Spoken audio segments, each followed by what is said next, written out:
You're listening to KMRE 102.3 FM in beautiful Bellingham, Washington. Your community, your voice, your station. I'm Matt Benoit, and this is Are You Serious?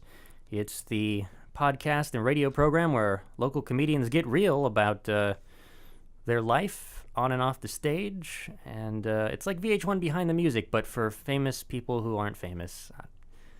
That made no sense. So just for like regular people? Regular people who do comedy. Yeah. That's pretty much it.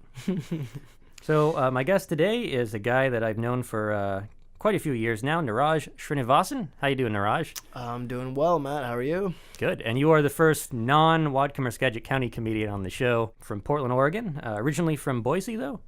Originally from India. True. But yes. My family does live in Boise. They've lived there for about 10 years now, so it's as good as home as any, I guess. Where in India were you born? I was born in a small rural town in South India in Tamil Nadu called Kalladakurchi. Ooh. And, I mean, I couldn't spell it. Yeah. But it's fun to say, though. Oh, my gosh, yeah. That's the thing about a lot of, like, what happens in, like, English translations of Tamil. Like, it kind of looks like, what do they speak in Iceland? Icelandic? Icelandic? Yeah. Is that the language? I don't know. But just like their volcanoes all have like Yep. ridiculous names, like right. Idlafudlayakut. You know what I mean? Like Reykjavik is comparatively easy. Yeah, somehow Reykjavik is the easy one. Yeah. And that's kind of how you have to approach it. Like you just got to power through and hope you kind of nail it and then just adjust your presentation little by little. I am an immigrant. I was born in India and I moved here when I was very young.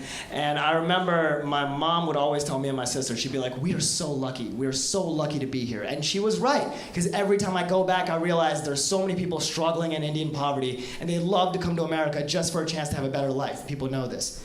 But after living here for so long, I know there's a lot of cows in America that want to go to India for the exact same reasons.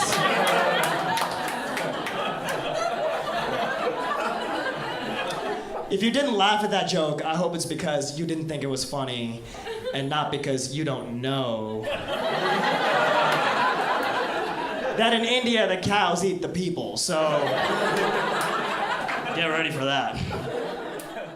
I have a few cousins in India on my mom's side that, we're not close, but they were like growing up. We spent a lot of time together at my grandparents' place, so they're like brothers.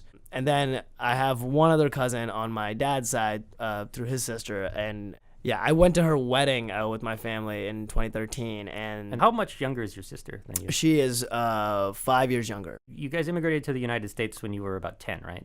I was 9. 9, okay. Yeah, in 2001. And that was before 9/11, though, right? Or was that was the summer before 9/11, which was really weird. I remember I was in 5th grade. This was when we lived in Virginia. We'd only been there a few months.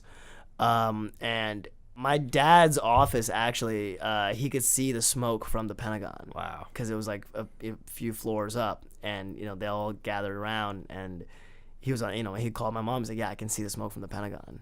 Damn.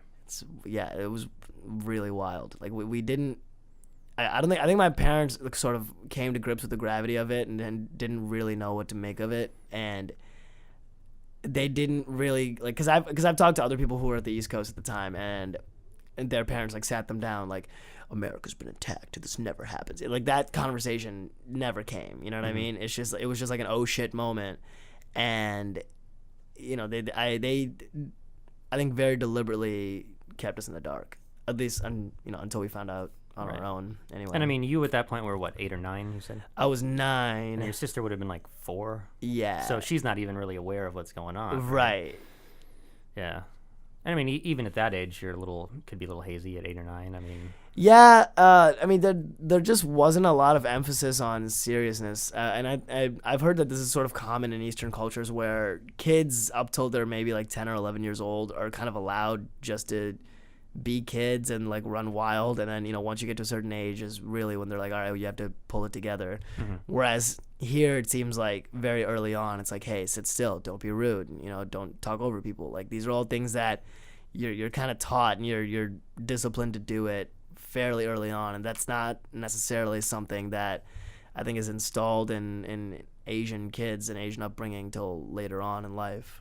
So you guys moved here a few months before that, and Right. you said English is not your first language? English is my third language. Really? Actually, yeah. Because my like earliest days in school were in North India, in like a suburb of New Delhi, and I like spoke Hindi. And then I remember when we moved to Chennai, which is in South India, I had to learn Tamil, and it was like kind of a struggle for a second, just because I don't know that a native English speaker could like hear the difference, but they're very different languages. And then I learned that, and then they made it so the school that I went to, you had to speak English. I think it was like between certain hours of the day or something like that. But obviously, like the teachers they understood that this was a lot to expect from an 8-year-old. Yeah. So I got good enough that I could like navigate through like a basic like transaction. Like a very necessity-based English, but it wasn't to the point where I could express myself effectively. And that took, I think, well into like 6th grade for me to actually grasp that level of comfort. Wow. Yeah, because that's something I didn't know. I mean, I knew you immigrated to the U.S., around 2001, but I did not.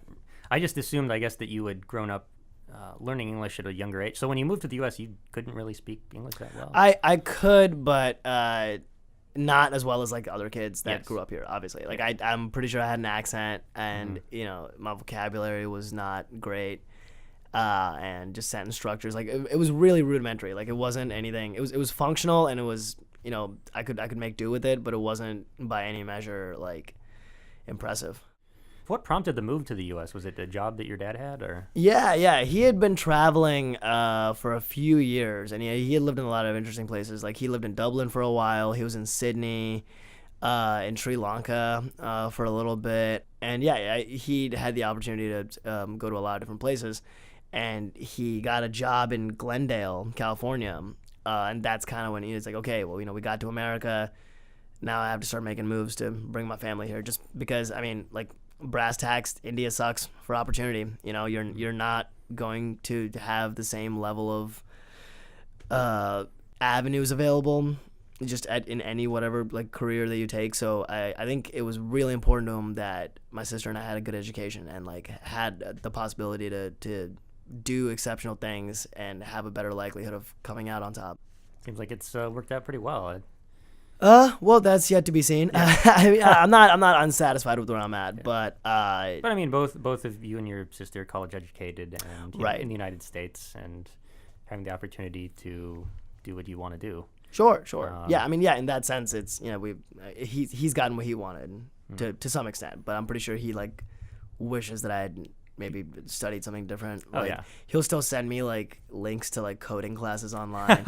And he's just in this world where if I learn to code, I'll be a millionaire like a year from now. You should do this. Is that your impression of my dad? Yeah, nice. I never met your dad. I'm happy that it wasn't like an apu. Honestly, I should be grateful. Yeah. No. Because that's most people's go-to. You'd be shocked.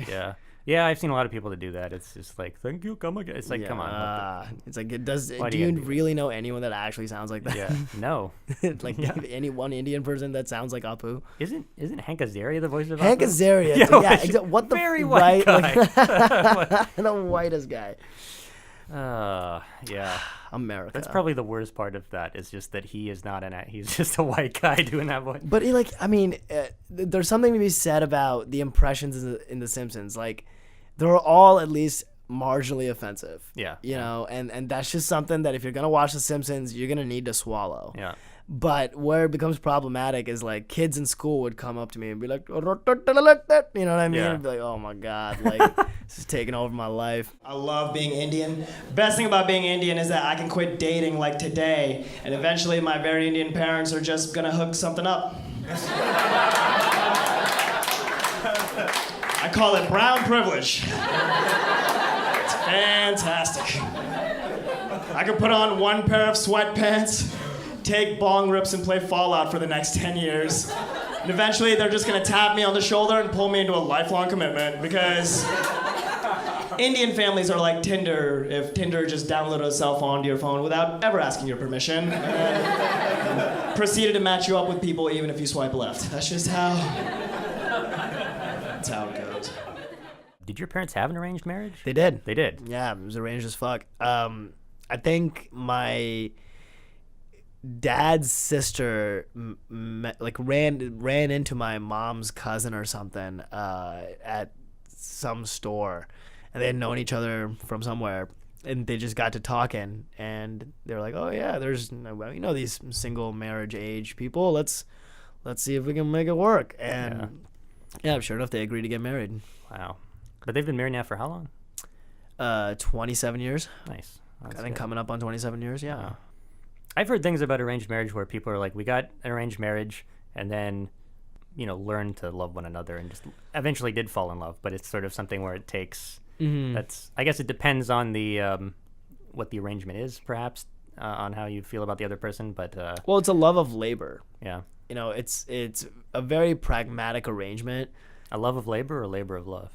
No, a love of labor, sir. I meant what I said. Okay. Because, obviously, and this is something my parents won't necessarily get on board with, because they'll be like, well, we love each other now, so it was a love marriage. It's like, yeah, but you didn't love each other then. Let's settle down, But, I think they just kind of get together and they're like, roll up their sleeves. They're like, okay, do you want to start a family? All right, let's do it. And it's a pragmatic thing more than anything, at least initially, and then eventually, you go through so many trials and tribulations with another person, like you're gonna get close to them. And yeah, I think a lot of times people end up falling in love, and there's also a lot of family pressure to keep it together. So even if it's not necessarily working out, ending it is less of an option than it is here. Just because there are people in my family that I see in bad marriages, and they're not leaving, and maybe they should, but they won't. So it's just as dimensional as any sort of arrangement that you might have in terms of how you go about doing courtship. And it's, these couples face the same problems, and it's not entirely different on the grand scheme of things, but yeah, it's just a matter of how you fall in love is what's different. So how did you get to Boise? You went from like Fairfax, Virginia to Houston to New Jersey? To New Jersey, and then upstate New York, and then Wisconsin, and then North Jersey, and then to Boise. So how old were you when you got to Boise?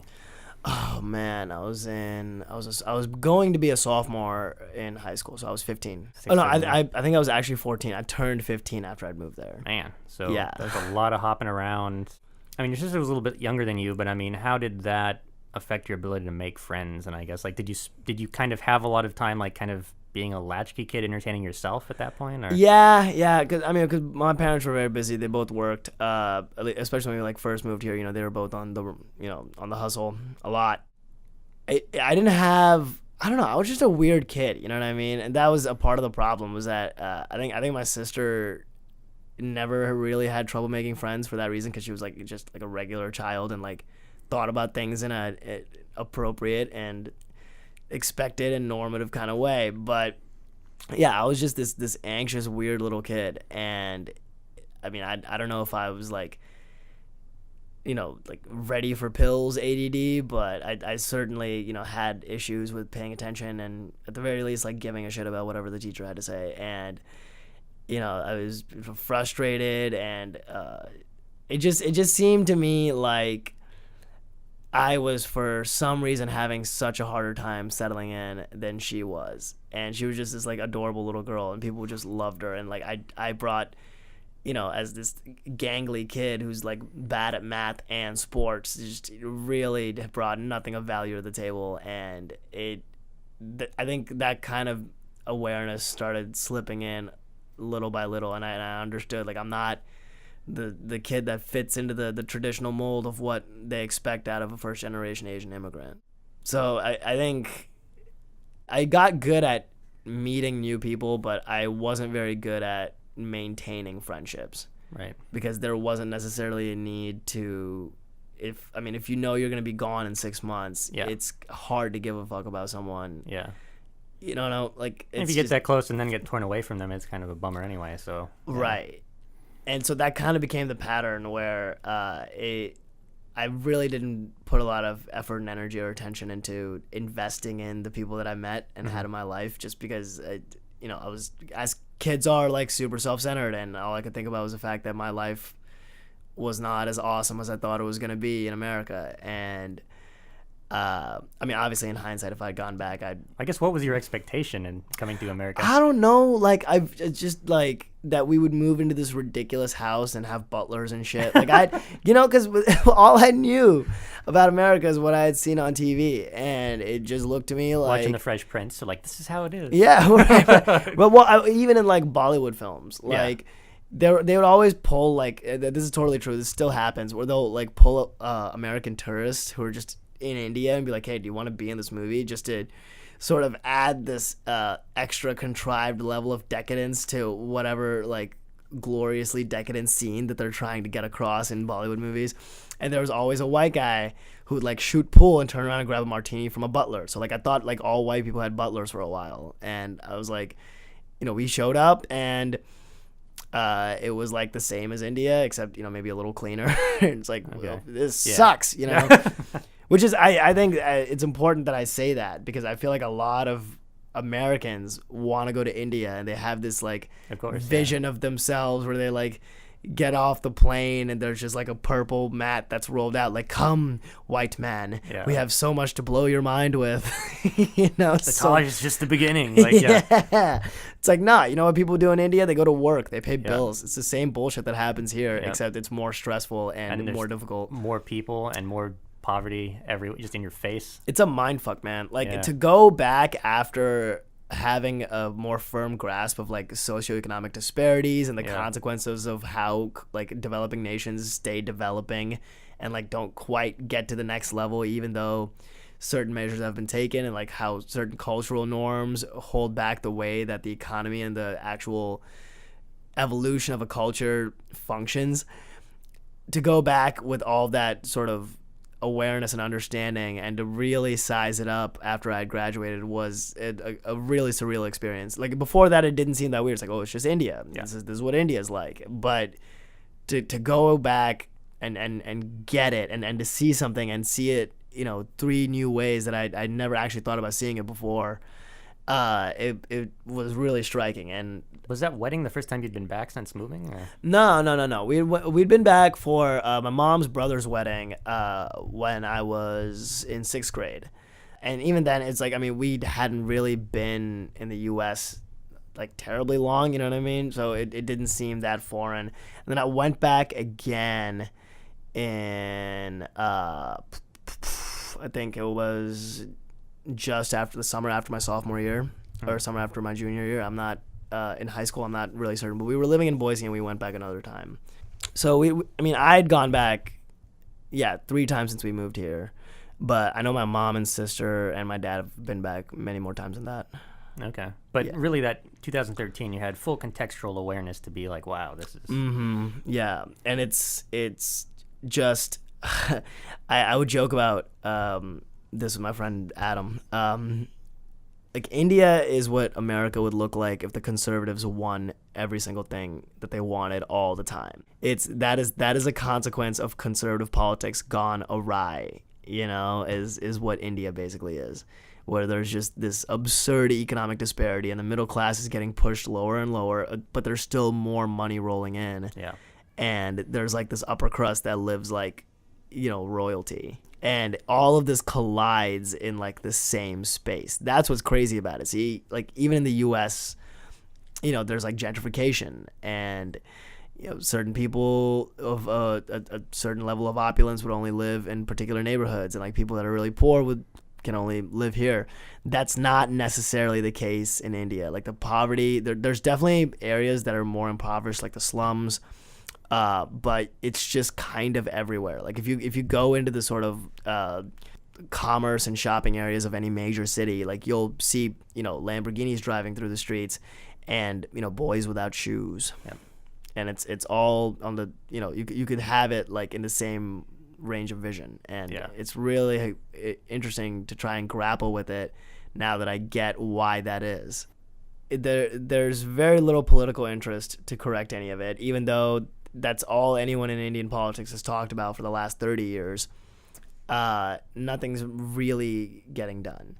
And it's strictly because I really do believe it's conservative politics having, run amok. That's probably been the hardest thing about growing up Indian. Like, especially in my family, I'm one of 3 non-vegetarians. There's hundreds of us, and I'm one of 3 non-vegetarian people in my family. And I remember when I first started eating meat, my relatives would jam me up, like, how could you do that? How could you eat that defenseless animal? I'd be like, easy. I can eat them because they are dumb. I know, it's pretty ice cold shit coming from a 7-year-old. It's really unsettling. And I think that's fair. It's a very agreeable line of morality that all of humankind has already drawn for itself. Let's see, what's generally uncool to eat? Cats, dogs, and dolphins. What do all those animals do? They do tricks. And here's something else. I've never seen a chicken roll over. There's only one rule. If you can teach it tricks, you probably shouldn't eat it. And I say probably, because even then, it's not like, don't eat it. It's like, hey, cut it out. Leave those dolphins alone. And I think that's fair. I'll eat people if they're dumb enough. I'll do it. It's not that weird. It is not that weird. If 3 guys crash land on a desert island and one of them's like, well, I'm a doctor. The second one's like, well, I'm an engineer. The third one's like, oh, I'm a freelance graphic designer. Like, guess who's for lunch? You know, that's liberal arts degree. That's who. That's just how it works, man. My family as a whole placed a lot of value in live performance and public speaking. Like, we would watch debates on TV. Like, ever so often, there's this really famous debate moderator named Solomon Papaya, and he would get like... Great name. Oh, and he was just so damn darling. And he would do these debates where he would take an issue that's sort of on the forefront of pop culture in, South Indian lifestyles, and take people that speak on either side of it. There are like 3 or 4, and then they take turns, just presenting and talking about why their point is valid. And I think one was like, okay, well, traditionally what happens in South India is, if you're a man, you get married, and then you basically move in into a large home with your brothers, and your mom and dad, and you and your wife, and whatever children you have a little room, and everything else is basically communal. And the question was, is that traditional way of living more preferred to what's more modern, which is the nuclear family, where you get together with someone and you break off and you have a separate home away from your other family. Right.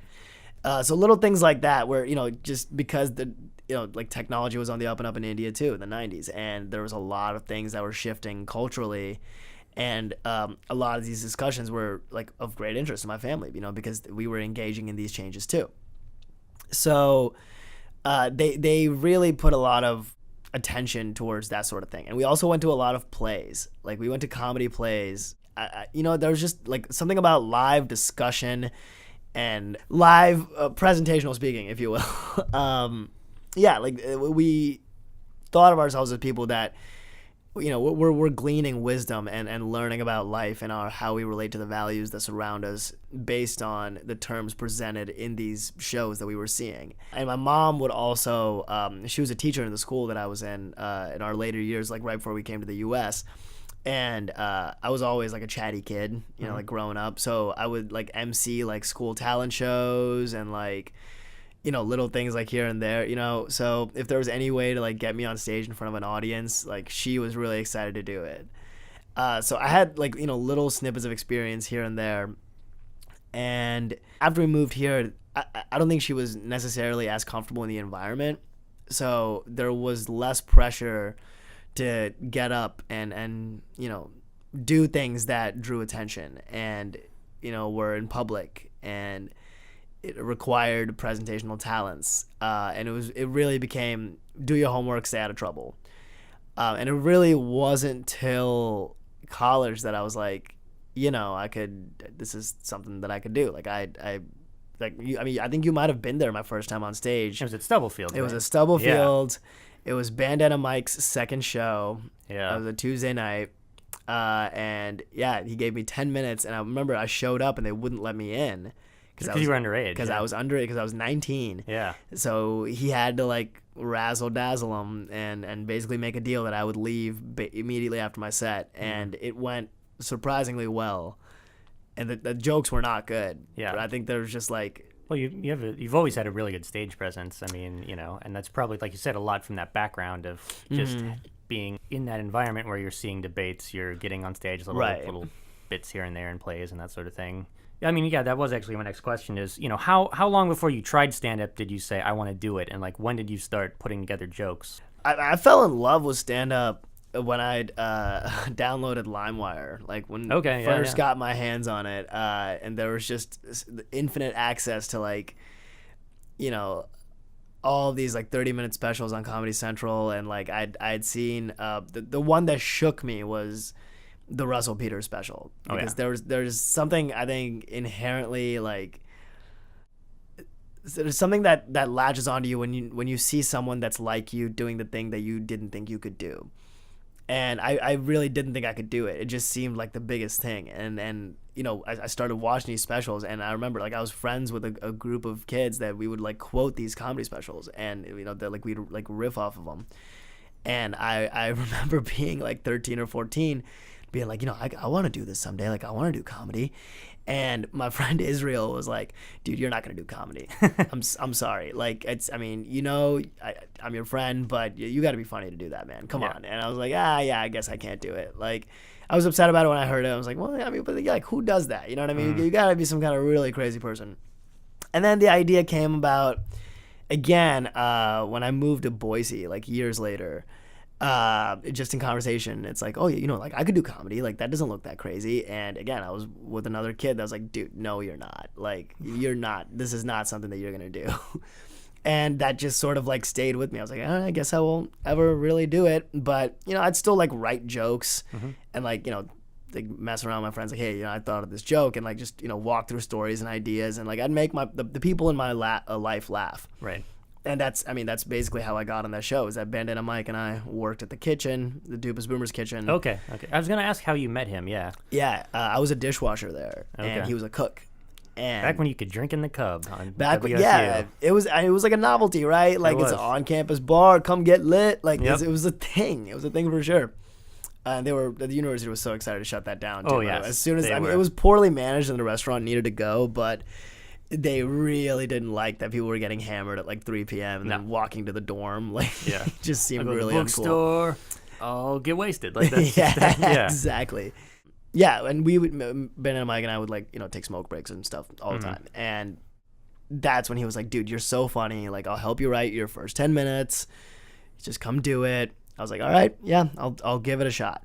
And it just, again, like, none of it was really any good. Like, I can't repeat that material. No. Like, I mean, the punchlines were flimsy. There was no structure. Like, it just went from, like, A to, like, X. You know what I mean? Yeah. It was really sparse, and it looked and sounded like a novice, which is exactly what it was. But it's something I think about, like, the novelty of a 19-year-old kid coming up and being lewd in a bar. So you were what, like, a sophomore at that point? Or? I was a junior. Junior, okay. Yeah. I think that garnered a lot of attention. Yeah, man, Stubblefields was a weird place to start doing never stand-up. Again. That's where Kelsey Cook started doing stand-up. That's where Kelsey Cook started, yeah. Yeah, but that's... I mean, but we had a couple of things going in that time, because we had that show in Valhalla for a while. Yeah. And that did pretty well. And Yumi and Mike would make those runs to Spokane. Yep. And that was cool. My favorite thing about that was the one time... that Mike was in the back seat sleeping. I was driving us back to Pullman one night, and it was dark, it was late, there was fog on 195. Yeah. And we were talking, and out of nowhere, this giant owl shows up, and it almost nailed the windshield, and both of us just together went, ah! and Mike woke up out of a dead sleep and thought, he's like, I thought we were going to die. Like, I thought we were going off the road, and this was the last moments of my life. It just scared the crap out of him. Yeah, those were fun. Yeah.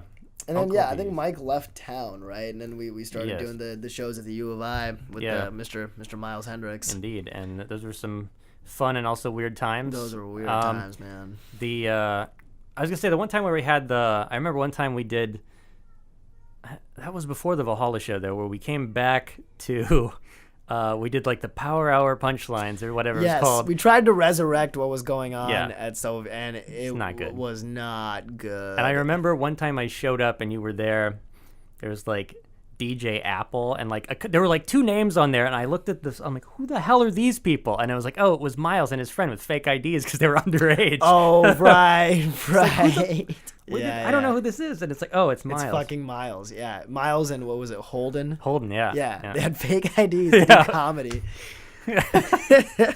Oh man. I'm not sure if I'll get married. I'm not. But if I do, I understand that it's going to have to be a marriage of compromise. Something balanced between my Indian traditional upbringing and the Western values that I've picked up in the U.S. Like, example, I believe that when a man marries a woman, the wife should take the husband's last name. That's how people have always done it. I think there's value in that. But as a feminist in the spirit of progress, I think men should start taking the women's first name.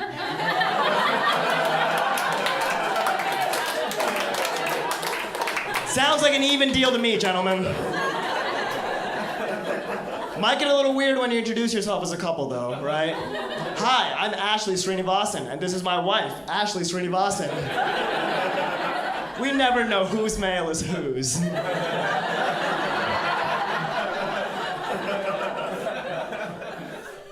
After that first set, can you remember being like, was the hook set at that point where you're like, oh man, I gotta keep doing this? Absolutely. I was immediately like just overwhelmed with this feeling of like, no, this is it. You know what I mean? Because I don't know if you remember, I dabbled in a lot of like odd shit when I was in college. Like I rapped for a while. Like, there was a DJ phase when I was like producing music, and like really terrible documentary filmmaking. Yeah.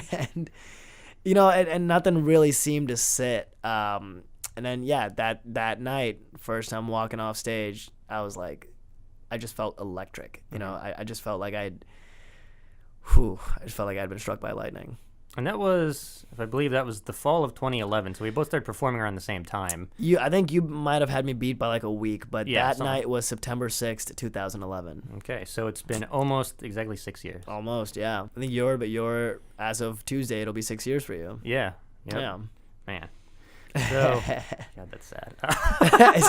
Should be further along at this point. I remember being 19 and like being just like shit faced at some party and like talking shit to people at a kitchen, and just being like, when I'm 26, I'm gonna be on Comedy Central. I'm 26 in like 3 weeks. Yeah. And I got approached. Actually, this is totally true. When I did the Seattle International competition. This is when I had just an embarrassing drinking habit still. Like, because I drank a lot when I was at Wazoo, but this is like well into like having graduated. It consumed a lot of my life. And I mean, you were in a frat at Wazoo, so yeah, there's kind of a habit set there, I guess, when you're... I mean, that's kind of the reason I joined, you know? Yeah. Let's be honest. Like, obviously, that's if anyone's in a frat and they hear that, they're like, oh! You know what I mean? Like, they're going to get really upset. But, you know, it just seemed like it was a easy way to party, and they like, you know, guys that I was hanging around seemed nice enough, you know, so it just made sense to at least do it while I was in college. But you know, and then I graduated and I was just so depressed, and I just like the habit just kind of carried on, and then I think I was 23, and it was during the Seattle International competition. I did my last set of the prelim round at the Comedy Underground. It went really well. And I was also really drunk. And I remember hanging outside, and this random woman comes up to me. She's like, hey, you're Neeraj, right? And I was like, oh, what do you want, a cigarette? Like, I'm just being like a turd for no reason. And I'm like with a couple of friends, and we're like making fun of her. God. And she's like, okay, well, I just wanted to tell you that you had a good set, and I'm from Comedy Central. And she just walks away at that moment. My friend just punches me in the arm. He's like, you're such a piece of shit. Oh my God. I was like, yeah, whatever. Like at the time, it didn't seem like a big deal at all. But in hindsight, it's like, damn, I Never saw that woman again. Never saw that woman again. Don't know who she was. Or I couldn't even tell you her name. Oh man. I know. It was bad. It was in bad shape. And I mean, obviously, I was not in a position to be taking on anything serious. Yeah. and I like to think that I'll have a similar opportunity sometime in the future. But I'll be like brushing my teeth and I'll think about that and like wince a little. When you think about having that extra drink, you're like, nope. Well, I've stopped drinking. Completely. Okay. Yeah. I haven't had a drink since May. Awesome. All right. Yeah, there's a number of comedians. I mean, I think there's a lot of people that do comedy that wind up with substance abuse issues. I mean, a number of the comics here have, some of them still drink, but there's a few of them that were drinking obscene amounts of alcohol. You get DUI, something happens. There's some moment where you go, not going to do this anymore, and then they stop. I didn't hit bottom, thankfully. It just got to a point where I realized that I wasn't enjoying it, and it was time to stop. So, I just stopped. Yeah, I mean, that's the thing. It's like if you don't have a problem with it, then that's one thing. But if you do, then sometimes it's. I think it's easy to have a problem with it, and that is the problem. Is that especially when you're starting out, like. I mean, I think for a long time I did comedy to drink. It was just something to do while I was drinking. Bar. Yeah, it's at a bar, and especially when I first moved to Portland, like I'm hitting as much more stage time than I can handle. Coming from Boise, where there was like 2 open mics, and I would drink every single night, and I just lived like that for years, and I realized that it was like I didn't have any inclination to stop until I realized that I was better when I wasn't drinking, and even after I realized that, I didn't not drink for a long time before I was like, okay, this is clearly like I can't complain about not being in a place that I don't want to be when I'm clearly not even giving it my 100%. Like if I'm trying my hardest and I'm not achieving my goals, like that's one thing. But if I'm fucking around and I'm not achieving my goals, at the very least I can stop fucking around. As far as your parents, what do they think of you doing comedy? Have they seen you perform? They have not seen me live. They've seen my stuff on YouTube. Okay. I mean, they've asked a couple of times, and I've asked that they don't go. And then other times, like, they have not been available. And, I think a part of them is, I think they're just sort of assuming that this is a phase too, like I'm going to do this for a while and get tired of it, and then this will be it. But I intend to take this more seriously than my illustrious DJ career. Yeah. So there you go. Yeah, they're not, they're not my cheerleaders, but they're not discouraging me either. Does like your dad know you're doing jokes about him liking John Denver? Does he know that? I don't know that he knows that. I mean, that maybe he does. Yeah, I haven't done it in a really long time. He might. I mean, he had to have seen it on YouTube. My family still lives in Boise, and I think they spent too much time there because some time ago we found out that my very Indian dad is secretly a huge country music fan. And it's kind of weird for the rest of the family. Because I think it's because we found out the worst possible way. We heard him singing in the shower. Just belting out John Denver. Just country roads, West Virginia, on a jet plane. Like mixing up songs, just all over the album.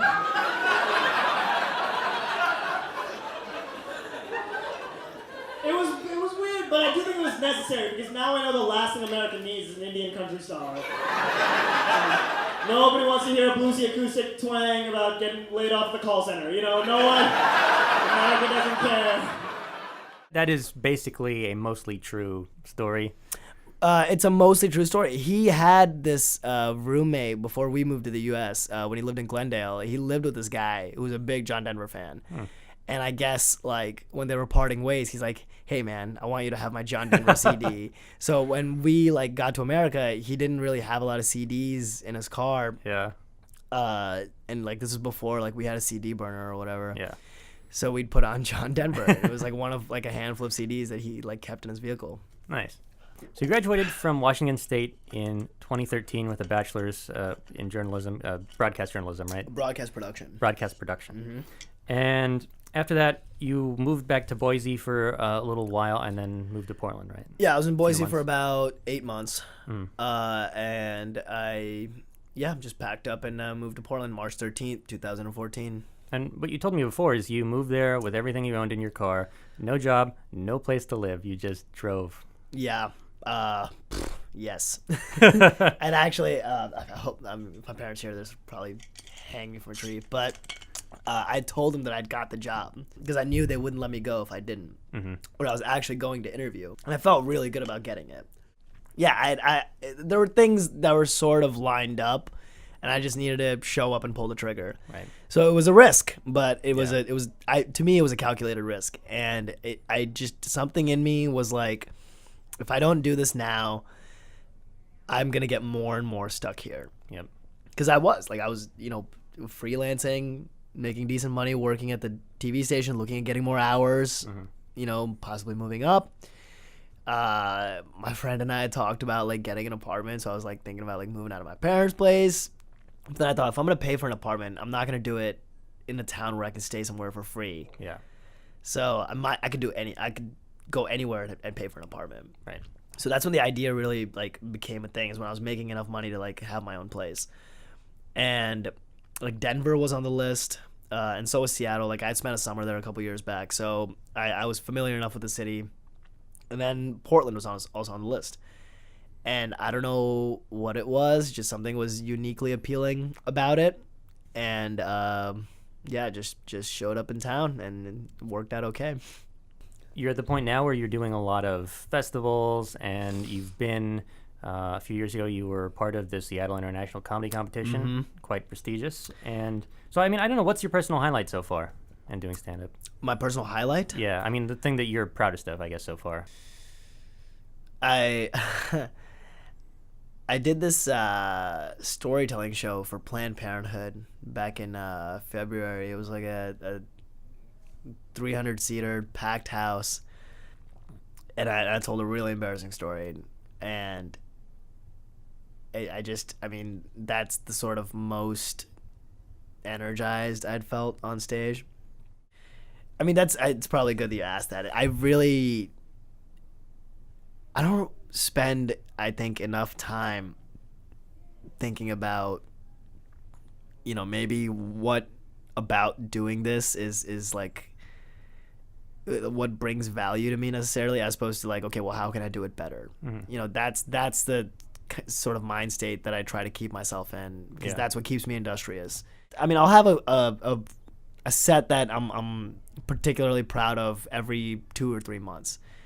Like it'll be a particularly unique set. Like I had one at Curious Comedy Theater in Portland. I'd maybe lived in Portland for 6 months, maybe a year, on the show called Minority Retort, and they gave me a feature spot. And I was told by a lot of people in the audience that I had outshined the headliner, and that was something that really stuck with me. That I remember this really drunk lady came up and she was like, "Future headliner," and like gave me a high five. I mean, another thing, I guess this is something I think about all the time. When I moved to Boise and I started doing stand up there, I mean, we were fighting for 4 minutes at the open mic at Liquid Laughs. Yeah. And in March, I went back to feature for my second time there, and I did the whole weekend. So that to me felt really special. That like I was barely able to get 4 minutes here 3 years ago, and now I'm doing a whole weekend, 30-minute set, 7 shows. Nice. So that was something that I was particularly proud of, for sure. How do you feel about the level you've gotten to with regards to success so far? I mean, do you feel surprised, or does it feel like you've worked really hard for this and you feel like you're where you should be? I just feel like it's not enough. Yeah. It's that's kind of one of those things where like, you draw a line, you're like, okay, this is where I want to be, and then you get there, and then you just end up moving the line, and it hasn't happened so often that it's like, yeah, this is how I'll roll, I'll move lines around, but I have surprised myself. I mean, I thought I'd be on Comedy Central when I was 26. I'm not, but if you had told me 2 years ago that I'd be able to do the festivals that I've been able to do, I would have been over the moon.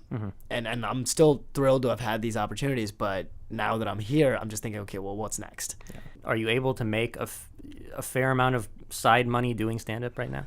Well, up till about maybe a couple months ago, there was a significant period, I think maybe about a year, where I was making my car payment with comedy. Excellent. and it was the most money that I had made doing stand-up. And it's definitely slowed down a little bit. Like, I, don't see as much as I did then, just because, there's a couple of taps that have been closed. Mm-hmm. But just, I'm trying to keep writing, trying to write better jokes, and just waiting to see what happens. How has moving away from your hometown made you a better comic? Well, there's more stage time. That was my biggest reason to leave, is that I knew I could move to another city where comedy was more popular, and I could get on at least one more open mic a week, or if not double the amount, if not 10 mics a week. And it was just that thirst for stage time. Because, if you're doing at the time there were 2 open mics in Boise, and if I was lucky, some of the local guys, they were booking showcases at bars, so I'd get a spot there too. So if I wrote something on a Sunday, I could take it up on a Wednesday, and then depending on how it goes, tune it up, try it again on a Thursday, and depending on what's going on, maybe do it again in the showcase set on Friday or Saturday. And after that, I had to wait another week to get to try it again. And right. it would be a bit that, it's for me, I need to run through something a lot of times before I'm able to sort of start thinking about it in a different way. Yeah. So I knew that it wasn't effective for me to stay there and keep the limited resources that Boise was able to offer and expect to grow at the rate that I wanted to grow. And just thought, if I can move to Portland and, be a janitor at first, Yeah. and get on stage every single night, like at least for a while, that would be worth it. Now, in traveling more for comedy, going to festivals and stuff, just in the last 24 hours, what have you done to get to this point here? Oh my gosh.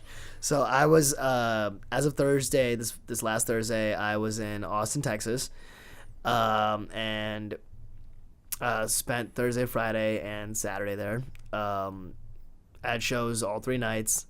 So I woke up around, what was it,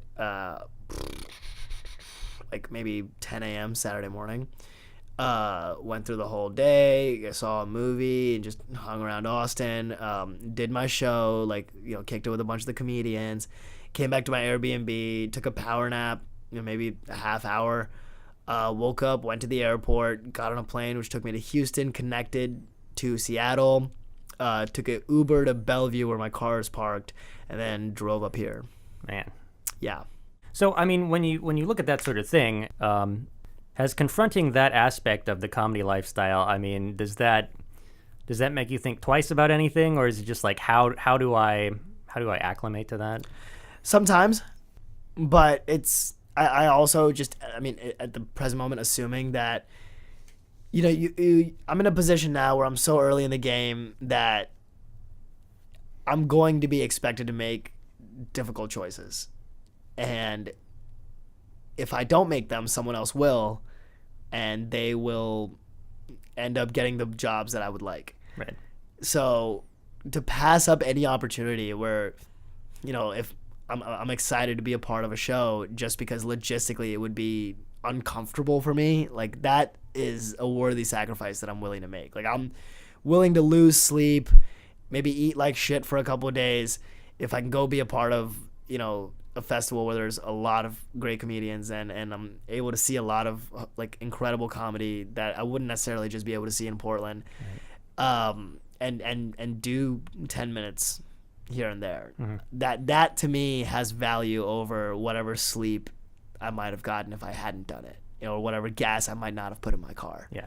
Because that's stuff that I'll get back tenfold if, the information that I'm gaining from this experience right. is applied effectively. Yep. And the downside being that regardless of that, if you don't do it, you're just not doing it. You're just doing something else. Right. I could be it's brass tacks. You could be the guy that does it or the guy that doesn't do it. I like country music. I really do. I especially like going to country music shows and playing a real life version of Where's Waldo, except for instead of calling it Where's Waldo, my friends and I call it Where Are the Minorities? Usually Usually we walk in and out without a single person having scored a point, but it's okay. I know I'm not the only one that plays this game because every once in a while some white person will run up to me and be like, ha, I found one, that's 10 points, Jessica. Drinks on you today. You've also gotten into, I think that was the Desi Comedy Festival in San Francisco. Yeah. That's specifically for Indian American comics, or It's for South Asians. South Asians. Okay. So there's some Pakistanis in there. Hans Kim was in the festival. Oh yeah. It was a lot of fun. They have a great thing going there. Abhay Nardkani and Samson. That's in San Francisco, right? It's in It's in the San Francisco area. It's like San Francisco. My shows were in one was in Sacramento and the other was in San Francisco. Okay. But I managed to get there about a week early, so I bummed around a little bit and got on a couple of shows here and there and did mics in like Oakland and That's good. So as far as getting into some festivals where you're doing sort of material that is directly related to your ethnic background, how much does your ethnicity inform your material? And well, it's an important part of you and it's an important part of your material. Do you ever worry that you're relying on it too much, or that talk about the themes of your writing? I guess how much do you want your ethnicity and racial based humor to be a part of your stage act? I don't know that there's any sort of quotient that I'm shooting for. It's just, however much is involved in the idea that I'm talking about. Because that's not something that you're going to be able to separate from the person that I am. Any joke that I make, even if it's about race or about Indian people or about, chocolates or whatever nonsense, it's all going to come through the perspective of an Indian person. And I think it would betray my position to not explore that idea. Okay, it's well, this is what this is. Okay, well then how do I see it? Right. And why do I see it this way? And if it's because of my racial background, then that's what it is. I refuse to apologize because I'm what comics might call leaning on the race card too much or whatever. It's no, you're a white guy and you're telling your jokes as a white guy, and right. I'm an Indian guy and I'm going to tell my jokes as an Indian guy. Perspective that you're coming from that's just how it comes out. Yeah. If every joke needs to go there, then every joke goes there. Right. That's up to me. Another thing I wanted to ask you is, and I guess we do have the luxury of, you live in Portland, I live just north of Seattle, but the whole Western Corridor is one big, kind of liberal enclave. But yeah. I guess regardless of whether your audience are conservative or liberal, being a minority comedian, have you seen anything change, especially for you in performing since Trump was elected? I don't know that I've seen anything change as much as I have changed the way I'm seeing it. Because when I was very young, even in being in college and first couple years out, I had this very almost team mentality. Those are the bad guys, they're the racists, and it's we're the good guys, we're fighting for freedom. And I still think that's a very common view held in liberal culture. Yeah. But I think that's sort of the incorrect way to approach this problem, because what we need to understand is that we're no longer operating, this democracy doesn't operate on a marketplace of ideas. We operate on a marketplace of feelings. People need to be made to feel like the ideas they're supporting are in their best interest. And if you can't make that happen, they will not have your back. And that is something that Trump was able to give them. He made them feel like they mattered in a way that Obama could not. And you can blame Fox News, you can blame the president, you can blame Democrat congressmen and senators, whatever. But at the end of the day, that's what people vote with. People overwhelming numbers came out to vote for Obama because they felt like he was going to do something different. Vote with your gut, yeah. Exactly. And that's kind of how I'm approaching political material now, is absorbing, okay, well, if I say this, it doesn't matter if it's right or wrong, whether it's smart or stupid, whether it's correct or incorrect. It just, the validity of the idea, it takes a second chair to the emotional effect that it has on people. So if you can kind of give the lane bumpers for folks to sort of wrestle with it and still walk away comfortable even if they don't like what they hear, then they're still on your side. So that's kind of how I try to write now. Is that, like if I do this bit and it is alienating, is there a way that I can salvage this person's loyalty before, I walk away from this? And it's tricky, but that's kind of where I'm coming at it from now.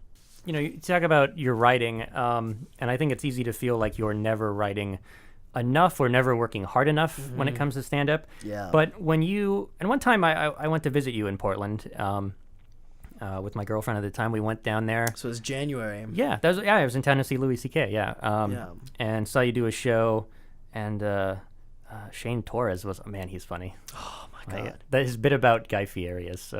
It's like gone viral. Like, yeah. It's really... He was on Conan, right? Yeah, at least one time, for sure. But I remember you were telling me, like, for those who do stand-up for a length of time, you're always going to run into dry spells when it comes to the spark or the discipline for writing. And so sometimes you'll do jokes and you won't write anything for a while. You'll be busy with work and other things. But how do you, when you hit a roadblock, a mental hang-up in writing, how do you overcome that?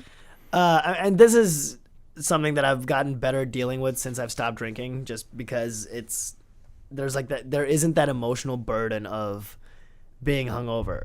Or, I mean, let's face it, like, alcohol is a depressant, it bums you out, and it's hard to solve difficult problems if you're not motivated to do it. Yeah. So I think what was it? That was 7 months ago, or 8 months ago. So lots changed since then for me, at least in my life. Like, I've gone through a significant series of, like, really noteworthy, like, experiences that have, like, made very, like, drastic adjustments to my just day-to-day routine.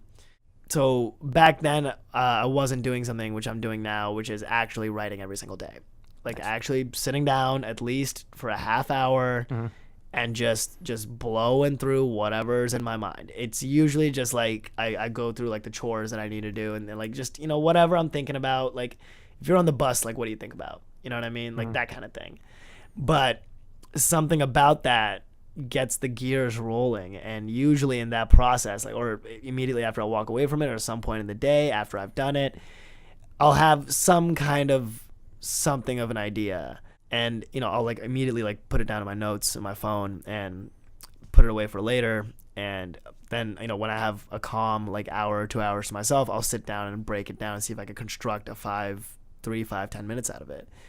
I've also been doing a lot of improv. So I'm approaching narratives differently. I'm approaching the structure of a bit differently. Like, I know what a joke looks like. You know what I mean? Just in its skeletal form. Like, I know how to move pieces around to make a joke out of it. So it's not necessarily that I can't write something that might make someone laugh, but it's the challenge now is for me to write something that no one else is writing. So that's really been the biggest struggle.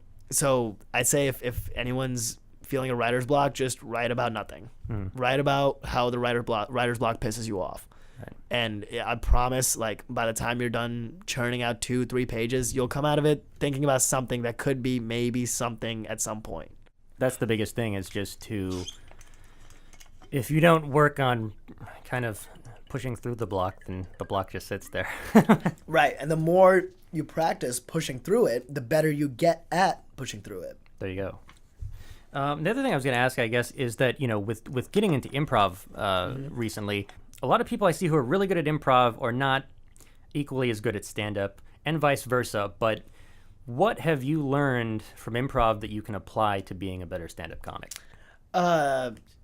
Just stage presence, for sure. Emoting, space work, object work, riffing, crowd work. The most dramatic change has been in the quality of crowd work that I'm able to do.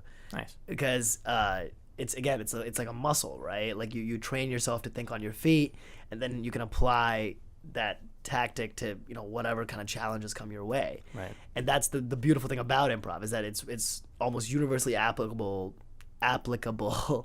to anyone's life. And I'd say that that's the biggest thing that I've gained from having done improv, is that I can actually do crowd work now, as opposed to just like yell curses at the audience. Like I can actually say something clever to someone that's being boorish at a show. And I think the tone of my material has become more aggressive, but also like a little more power positive, if that makes sense. Like I'm less bummed about doing the jokes I'm doing. Yeah, I seem less bummed about doing the jokes that I'm doing. You've been doing comedy for 6 years. You keep doing it because you love it, because you're good at it, because you want to keep getting better at it. But how much of, I mean, if you suddenly couldn't do it, how much would that bum you out? I mean, how big a part of your life is stand-up right now? That would be absolutely devastating. I mean, short of like losing an appendage or something, that's just, I mean, the notion is heartbreaking. Just because, I mean, I've been doing it long enough now. You know, like most of my adult life, I've been doing comedy. And to have that no longer be a thing would be like to sort of cleave off a section of what is now my identity, you know? And I wouldn't know what to do with the time, you know, maybe work out or something, but not terribly interested in doing much else at this point. But I wouldn't know who I was. And that sounds really sad. And I do think it's important for comics to like have other things going on and not put comedy as like the top of the pedestal, but I'm not going to sit here and act like it's not the biggest thing that I care about. And I can't imagine not doing it. All right. So when it comes to your ultimate goals with comedy at this point, what are they? If you had where's this train going? If you had asked me 2 years ago, I would have had an answer for you. I don't know. I mean, I've gotten opportunities to act a little bit. I'm realizing that I haven't really tightened up my skills as like a writer for comedy. Like obviously I write my own stand-up and I know what a joke structure is and I know how to deliver it. But I haven't really done any writing for like, you know, another form of comedic presentation. So I think that's something I'd like to develop. I really don't have an end game in mind right now. I just want to just continue developing, keep getting better, and really just see what happens. Because I'm at a loss for direction a little bit. Just because there were things that I thought were going to line up that didn't, things that I thought were going to work out that didn't, and I'm still here, and I'm only improving.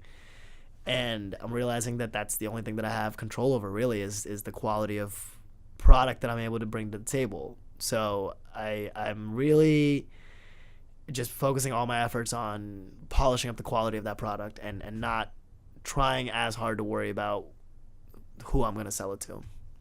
So at this point, we're into the, it's funny, you're talking about like writing your own material. Like that's always one of the weirdest questions that sometimes people ask you. Mm-hmm. They don't know anything about comedy. They're like, oh, do you write your own jokes? No, I'm fucking Bob Hope and I got a team of people. I'm stealing them off the internet. What do you think? Like, what? I got some Oompa Loompas. They're cooking up jokes about you right now. I keep a big supply of Laffy Taffy in the closet. Like, it's just like.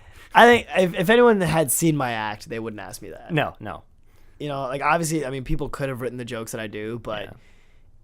I mean, no one's doing them like I'm doing them. Yeah. So I think when I was been asked that as someone who hadn't seen me perform and just like they find out you do stand up and like, oh, do you write your own jokes? Because they don't know. It's like we're not doing covers, you know. It's like that's what the difference between comedy and music is. Like you're not going to a mic and doing covers or something, you know. I also think that they imagine themselves doing it, and they'd be like, oh, I know where I'd go get jokes to do. Yeah. Their first thought isn't, oh, I know what jokes I want to do that I made up. It's I know where to get jokes. And this is something that I'm pretty sure we talked about it before. Especially when you're starting out as a young comic or an old comic that's starting out. Yeah. You kind of do comedy how you think it's supposed to be done. And you don't really do it how you do it for a while. I mean, unless you're like an anomaly. And they're out there that, you know, like they're a year in and they're crushing it, you know? And I think that's a big leap for the average person to go away from what they think comedy is and how they think they should do it to get a laugh to, oh, I know what's funny because I'm a funny person and I'm going to do these jokes because that's what I want to do. Right. And that's why they ask that, because they don't know what they want to do. They don't know who, you need a profound sense of self-awareness to be a master at this. And I certainly believe that I have a long way to go to get to that place just as a human being. But I think the more self-aware you are and the more you're sort of able to play with the distances and dissonances that come with knowing who you are, and then the questions that follow that realization, those are the foundations of what make your act, and those are what influence your voice. And again, like this is still stuff that I'm cultivating. So I don't know how you get there exactly, but just try to be honest to yourself about who you are, and that's like the first step. And once you can do that, the jokes will come. What's the closest you've ever come to dying? Ooh, the closest I've ever come to dying was, I think, my senior year of high school. My friend Gabe and his dad and a couple other friends of ours, we took a bunch of four-wheelers out in the mountains in Idaho near Boise. And I launched off the edge of this cliff because I didn't shift down and I was trying to take a sharp turn, and it was just like How many feet up was it? Or I guess what was the drop off? I was easily 20 feet above the ground. Whoa. And it was just all these rocks, and I remember having this very vivid thought, shit, this is how I die. I wasn't even scared. I was just damn it, I'm going to college, you know what I mean? I'm dying right now. I was just talking, the last person who was on the show, that was our thought, where I feel like we're talking about death and how if you die of a heart attack or sudden cardiac arrest, or it's just lights out. But if you have time to realize you're about to die, how many people, instead of being panicked, they're just God damn it, not this way, right? I think comedians would get there pretty quick. Yeah. There's something about people that will shamelessly bomb on stage. You're already a little dead inside. Yeah. And it's easier to come to terms with an eternity of nothingness, when you've already died on stage. I'll joke with Miles Hendricks about this sometimes. I'm not a human anymore. I'm not Neeraj. I'm a version of himself that, Neeraj died on stage at an open mic in between his 4th and 5th PBR years ago.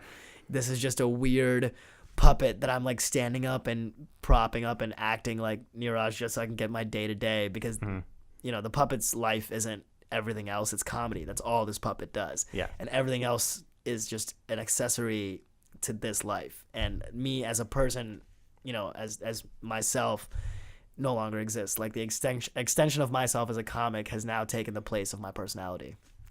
Wow. Which is, it's a joke. Yeah. But it's also kind of true. Exactly. There's always truth in most jokes, a little bit. It's that nugget. It's funny because it's true. So you were 20 feet in the air. What happened? Did you just land and not get hurt, or did you get hurt? I got scratched up. I happened, through whatever miracle, just happened to land in this narrow patch of sagebrush, just surrounded by rocks. And I could see my friend's bike tumbling down the cliff into the river. And I'm not moving. I'm just laying there oh, God, I just need to process this for a second. And then I hear my friend Gabe running down. And I'll never forget it. The first thing he came up to me, he was like, "Are you okay? I don't care about the bike. Are you okay?" Yeah. Yo, you clearly care about the bike. You thought about the bike first. And then you're like, fuck. Oh, also my friend might die. Wait, so you were on an ATV, or you were on We were on a four-wheeler. Four-wheeler, Or okay. a four-wheeler bike, yeah. Okay, all right, got it. Man, so you survived that. That's good. Survived it, yeah. But then we fished it out, and I rode another one back to the trucks that we brought him in. Kind of sharded on the whole trip. Yeah.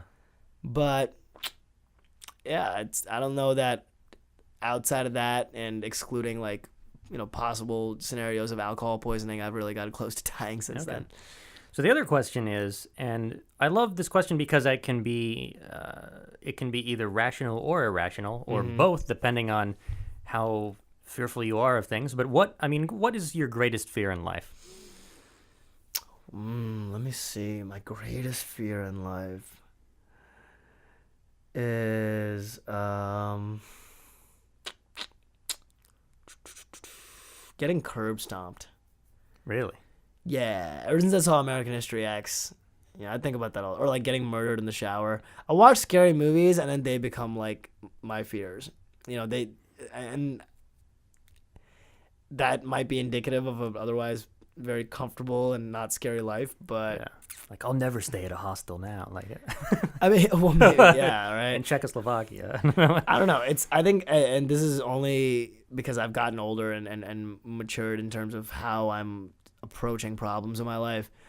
It doesn't seem like there's a whole lot that could happen to me that I could never come back from. Mhm. Like obviously if someone wanted to hurt me, like that's scary. Yeah. And I'd rather not be like cut, but there's nothing that like I'm not necessarily scared of dying. Like I'd rather not die. It would suck.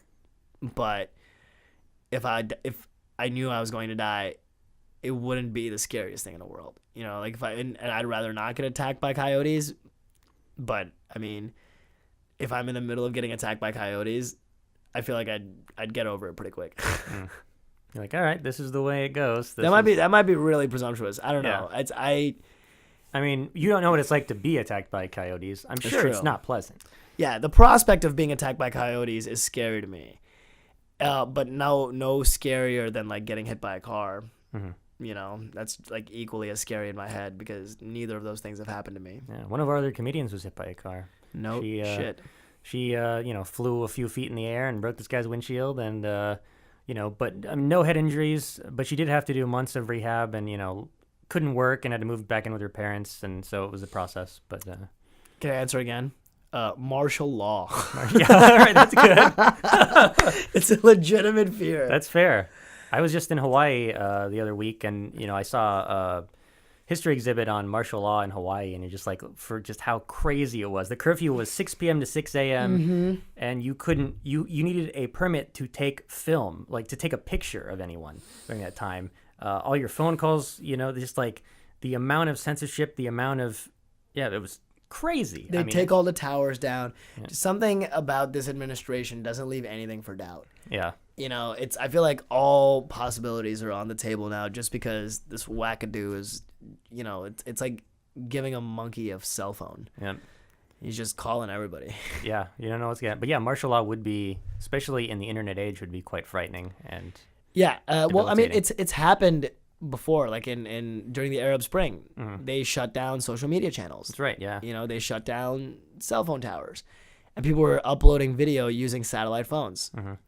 So it's not that weird thing that it's possible. Right. Because it's happening in North Korea right now. It's happening in Turkey right now. It's happening in Saudi Arabia right now. To an extent, there are people just living under the thumb of immense control, and that frightens me to have to do unimaginable things to maintain my survival. Yeah. When you're at the mercy of this, totalitarian force that you have no control over, that'd be a frightening way to live. Most definitely. I mean, I think the starvation would be our first problem. Yeah. If the resource channels start getting shut off, that would be my very first concern. And now our accessibility to reach people around the world would be gone. You'd be shit out of luck. Yeah. And that is, I think, sincerely the most terrifying thing to me is to be absolutely without a plan B or resources, and to not be able to reach my family. Yeah. And that actually rattles me. My thanks to Neeraj for being on the program. If you'd like to contact us, you can message us or comment on the Are You Serious Facebook page. We'll be back again soon with another installment, but until then, I'm Matt Benoit for Are You Serious? Keep it right here for more great local programming on KMRE 102.3 FM Bellingham. When the lights get low